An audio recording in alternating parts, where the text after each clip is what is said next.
Blitz antidroga della Guardia di Finanza ad Arcugnano sgominato un gruppo criminale dedito al traffico di stupefacenti. Arrestati 5 nigeriani tra i 23 e i 35 anni per spaccio e ricettazione. Sequestrate 600 dosi di droga che sono state trovate occultate in mezzo ad abiti o all'interno di rotoli di carta igienica o riposti su ripiani accanto a materiale per il confezionamento. Un'accorte con diversi immobili all'ingresso di Arcugnano e all'interno della quale c'erano diversi nuclei familiari di nigeriani. Abbiamo trovato una situazione abbastanza degradata, oltre ad aver rinvenuto più di 600 dosi di stupefacenti, in particolare crack e cocaina.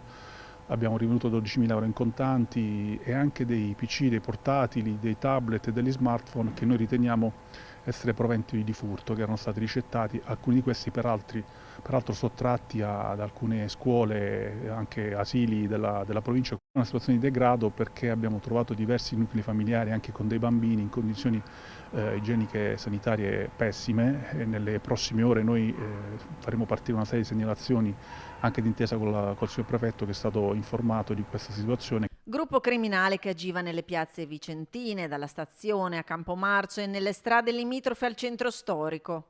Abbiamo ricostruito tutti i passaggi, abbiamo individuato questo gruppo criminale nigeriano che operava secondo le nostre risultanze ad Arcugnano e spesso si spostava in bici o piuttosto che in monopattino sulla piazza di Campomarzo per lo spaccio. Operazione che ha visto l'impiego di 15 militari, il cane antidroga del gruppo Vicenza con il supporto di un elicottero della sezione di Venezia che hanno circondato l'area. Ne abbiamo operato con diverse unità a terra, in borghese e in uniforme, anche con unità cinofila e con il supporto di un'unità aerea della sezione aerea di Venezia che naturalmente assicurava una cornice di sicurezza in tutto il perimetro.